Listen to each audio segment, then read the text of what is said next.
I saw an interview with a Turkish boy and the presenter.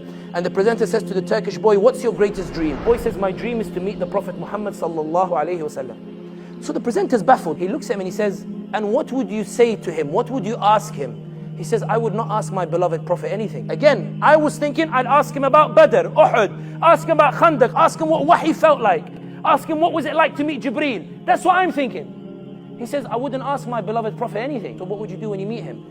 He said, I would thank him. Thank him for what? I would thank him that when his society turned on him and he could have given up the message, he chose not to do so and he kept going. When they put thorns in his path because they wanted to deride him, he would feel the pain, but he didn't give up the message, he kept going.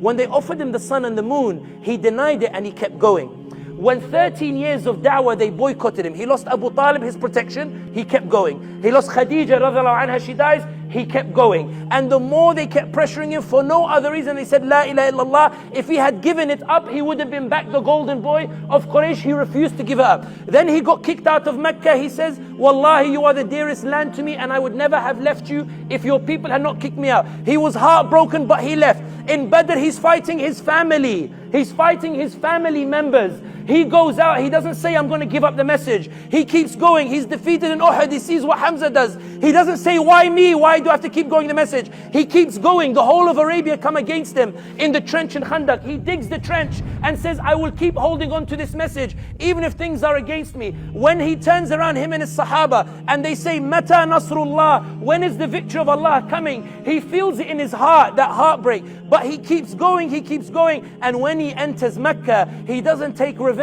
He forgives them and they become flag bearers that carry Islam. And these flag bearers that he forgave, they carried Islam to Turkey, to my forefathers. So Islam could be passed down, so I could be in Jannah before you, Ya Rasulullah, because you denied yourself the dunya and you chose the path of struggle. I was saved.